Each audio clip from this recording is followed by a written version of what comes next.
there's so much going on right now with the Ukraine situation, with Russia's escalation questions surrounding everyone's watching. And it's a fast-moving environment. Media is doing a really poor job, although the Economist responded to my first video points about NATO, about Putin's motivation.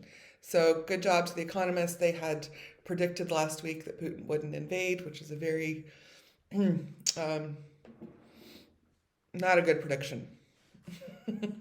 So here I am to go over kind of things that have happened in the last 24 to 48 hours since my previous video.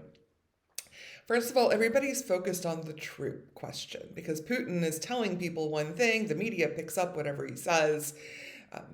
MAGA and other people who hate the US in Europe keep using this as material to say, well, the US is in the wrong here. So let's look at these troops.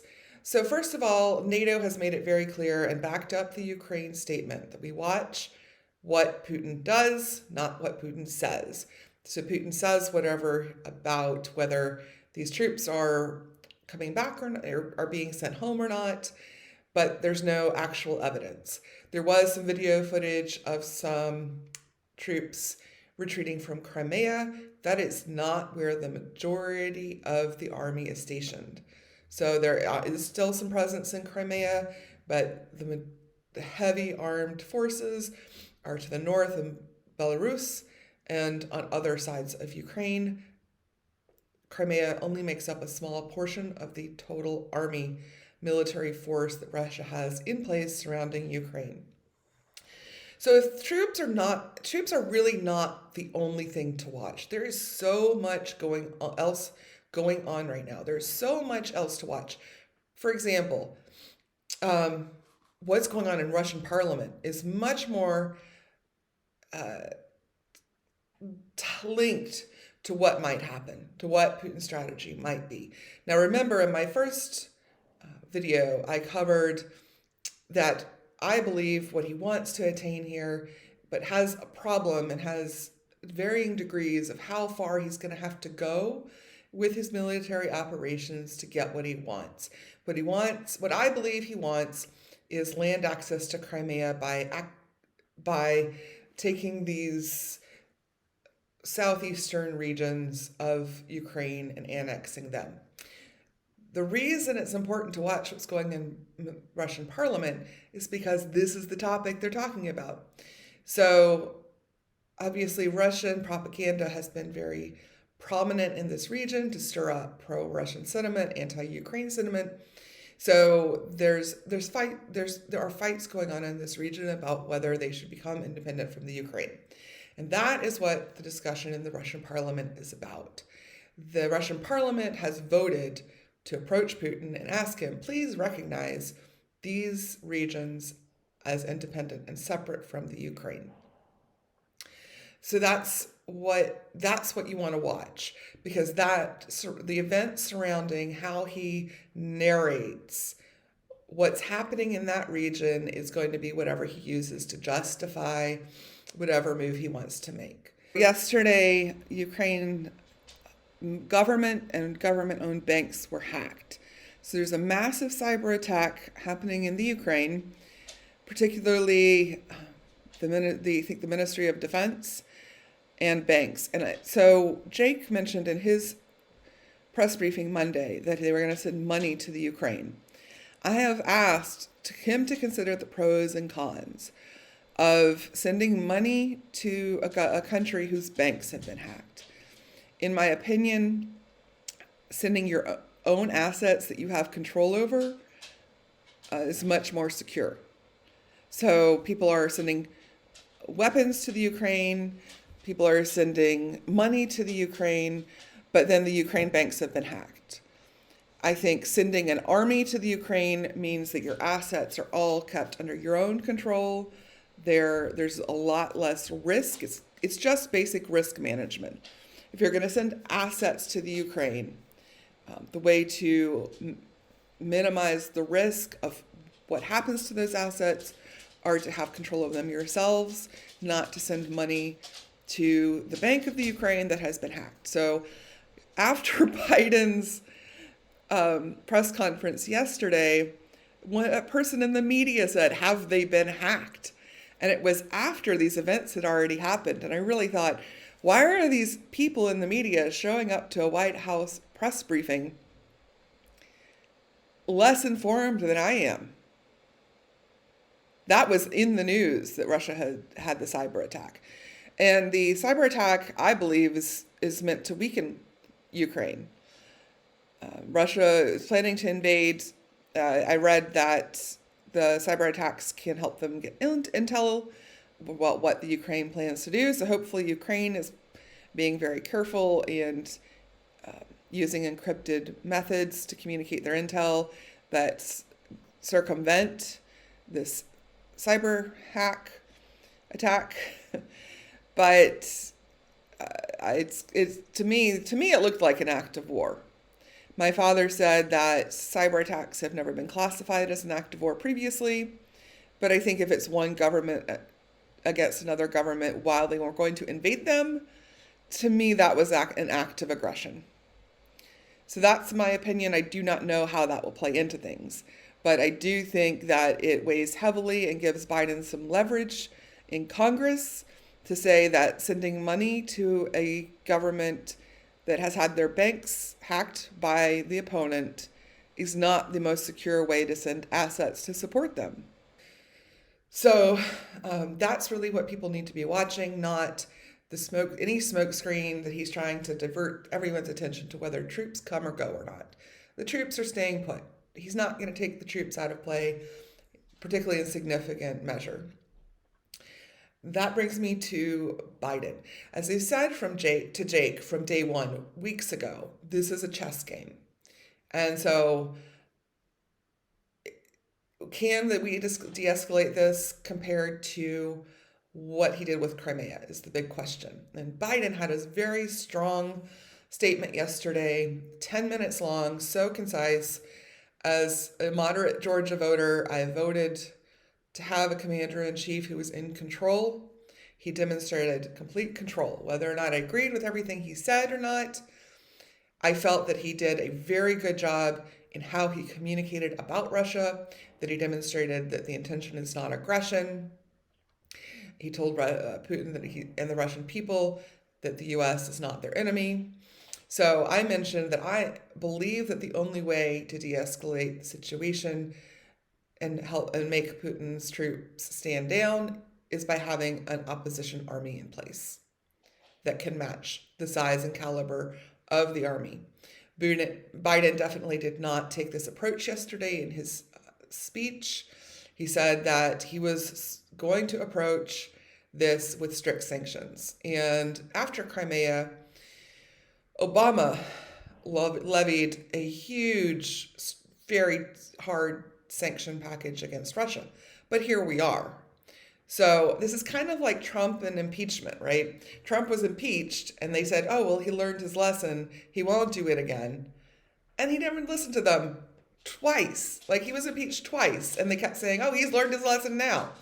That's how I feel about Putin and these severe sanction packages. He's been severely sanctioned after Crimea, but here we are again.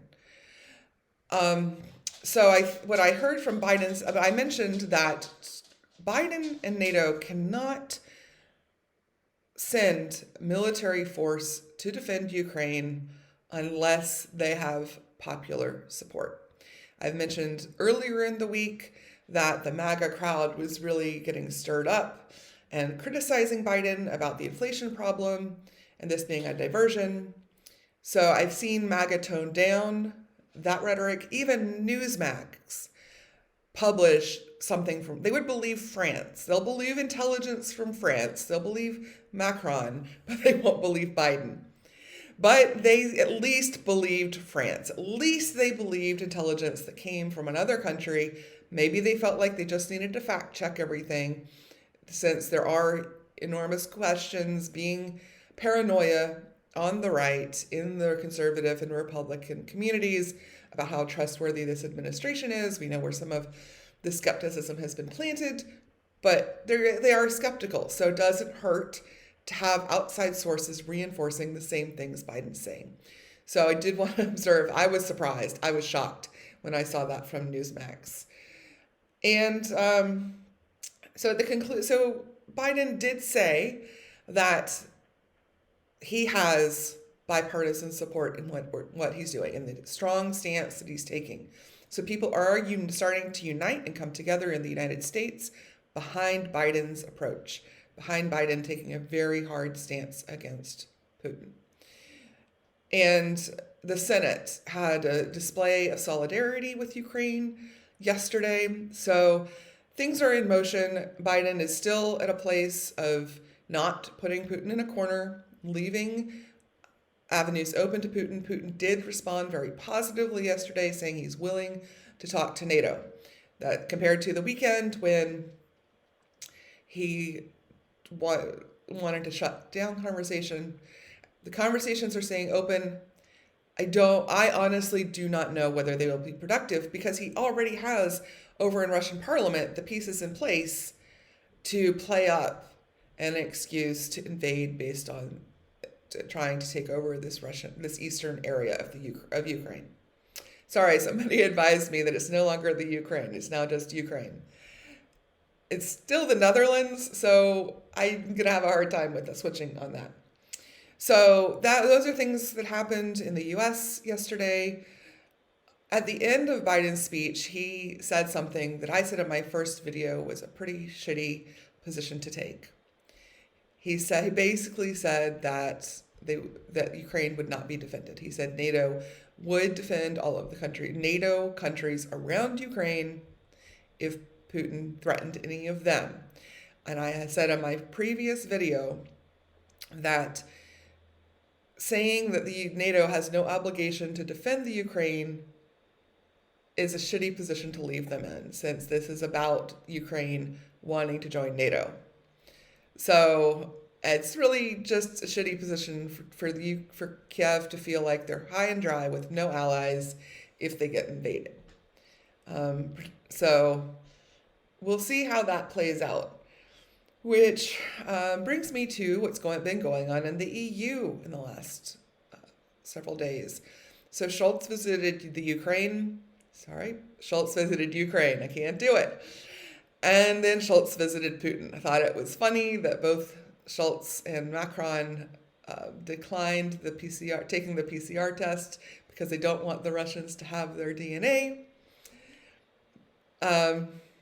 And Schultz has been accused of being weak internationally. All eyes were on Schultz because Angela Merkel has had such a strong presence in the EU and in the relationship with Putin for years. So we've got a new representative from Germany in place. Everybody's eyes have been on him, how he will fill in this role.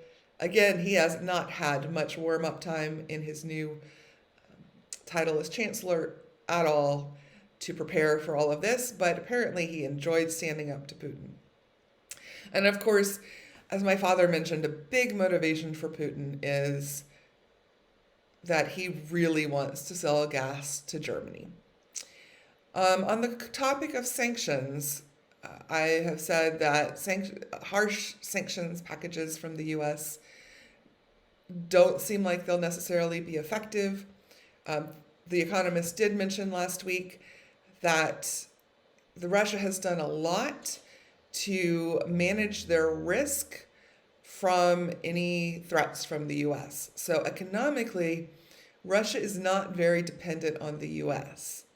They don't offer, I'm going to repeat The Economist, I'll link their video below, because there were some helpful points there about the way that Russia has changed their economy to reduce any impact when U.S. does these sanctions. My father weighed in and said it's really about the amount of pressure that the collective global community can put on Putin. I noticed that Biden's tone changed yesterday from, oh, well, Putin should care, has values that care about what the impact is on the rest of the world, to the rest of the world will not forget you if you start an unprovoked war here. So I did notice that change in tone on Biden's part. So we will see how things play out in Europe now that Schultz has made the very strong statement to Putin that he is not going to lay over and do what Putin wants.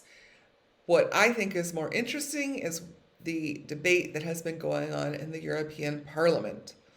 And it is getting feisty.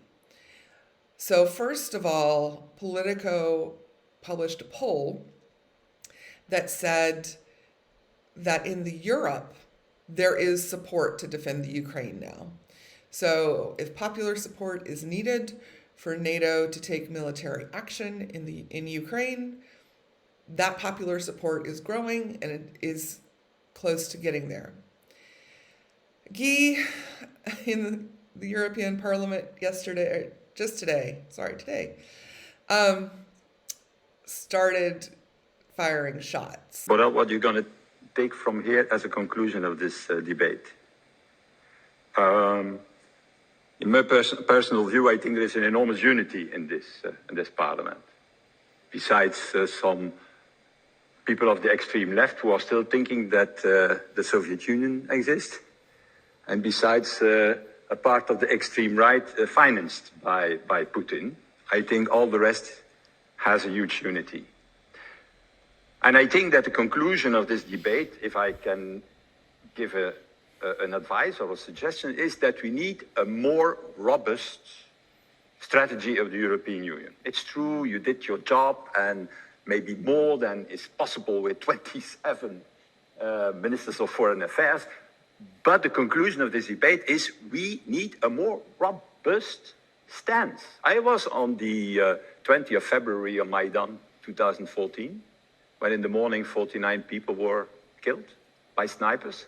And I've seen in the eyes of these people how they belong, in fact, to Europe, or want to be in the European Union. Their future is there, not with Putin, even for those people who speak Russian in Ukraine. They don't want that Putin comes in. So I think we have to be more robust. We need to do more. First of all, maybe use the European peace facility to do a common transfer of defensive weapons to them. We could do that. We have the instrument to do that. And finally, and then I stop, Ms. Hautala, because I know that you have a strong instrument with you, your hammer. That is that we need also a pro-Russian agenda, because Putin is not Russia. And there is an opposition with Navalny who needs our full support, because in the end, there will only be stability and security in Europe if there is a democratic Russia at our borders. So Putin, as I said, the EU and NATO have left Putin alone. He's been a little bit obnoxious with all the misinformation wars, and he did have all of the problems with taking Crimea. But generally, they've left him alone. They've let him do whatever he wants to do in Russia. But he is making enemies now through this unprovoked tension surrounding Ukraine. And so the European Parliament is starting to see Russia and Putin as an active threat that needs to be dealt with. So that's an outcome from Putin trying to push their buttons too much, is that now what Biden said is that he doesn't have any problem with Russia. Biden said to Putin, he's not threatening Putin. That is not what the message was from the European Parliament today. It was quite the opposite. They said that they do not believe that peace can be achieved in Europe while Russia has Putin at its head. And that is ominous.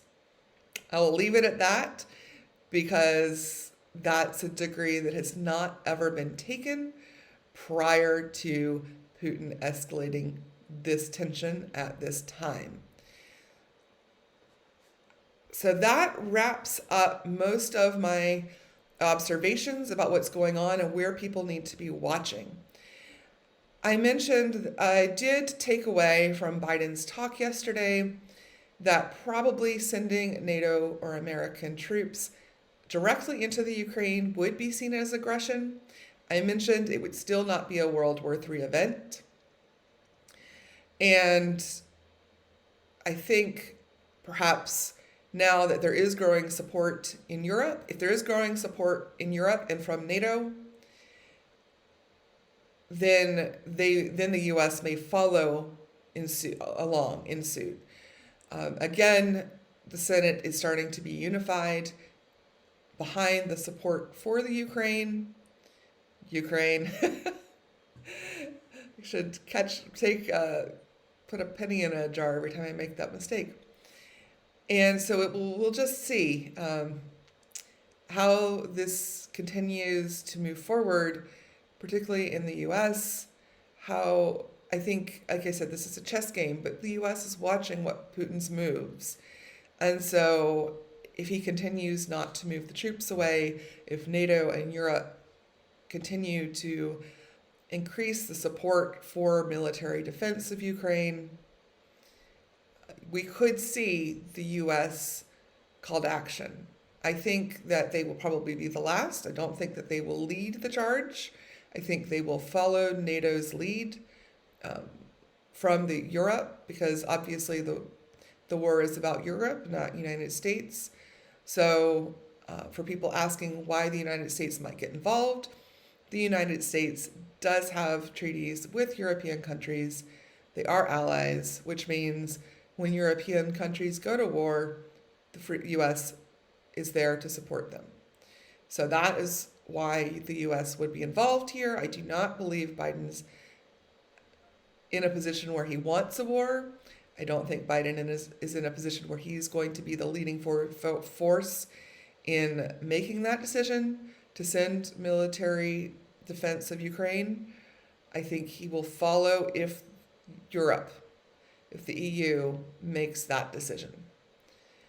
China is clearly watching. There's a statement today from China saying the U.S. was blowing the threat out of proportion, and I thought it was quite interesting. We know that China has been heating up tensions toward Taiwan. China has been taking liberties and been starting to be more aggressive toward Taiwan, and flyovers and intimidation tactics, much like Putin is doing in Ukraine right now. So it's interesting. China wants the world to believe that Russia is not really threatening the Ukraine, and I wonder if it's because China does not want eyes on them, and China wants to convince the world that they are not really threatening Taiwan at some point when they may want to escalate this. So I think China is already starting to see the similarities between those two situations, and already starting to try to create a self-protection narrative. If there are more events coming that happen, I can follow up with another video later this week. I do think the conclusion is that these pieces will play out in Russian parliament before an invasion is imminent. So I don't know where the media got any information that there was going to be an attack at 1 a.m. or 2 p.m. today. As Jake keeps saying, it is a volatile situation. There could be an attack at any time. It's best to be prepared. My father said he is observing that, and everyone else also observed in Biden's transparency yesterday, communicating his intentions and strategy clearly to United States people, that this administration learned from the messiness in Afghanistan and is trying to be over-prepared, overly transparent this time. So again, this administration continues to do an excellent job handling this difficult situation. It will be interesting to see if this does escalate toward military action and defense of the Ukraine. I think that perhaps the NATO military presence could line up along the border with Poland. That would be kind of the equivalent of the Russian forces lined up along the border with Belarus. then it would not be technically invading Ukraine. Things are predicted could go sideways in eastern regions. Putin's already starting to talk about there being genocide in the area. So his claim to invade will be that he needs to go in and protect the genocide. So I don't know if there are things that Ukraine can do to de-escalate the conflict in the eastern region, not to take away that ammunition and excuse from him. But that looks like the narrative he's setting up to make the excuse to invade when he invades, which could happen sometime in the next couple of weeks. Looks like the more accurate prediction. So hopefully I won't have to do another follow-up video this week. Hopefully things will stabilize for a moment while this chess game plays out. I think the places to be watching are what kind of support comes from Europe and the United States. In the United States, Biden made it very clear he's very focused on inflation problems. They are currently trying to appoint people to run the Federal Reserve to start working harder on the inflation problems. Those nominations are being voted on currently in Congress. So this is not a diversion away from the inflation problems in the United States. The administration is working very hard to address. That's it on this topic. Maybe I can do some more fun videos. I think everybody's so focused on this area that my fun videos might not get as much attention. Thank you so much for joining me. Have a wonderful day and stay safe, particularly to our friends in the Ukraine.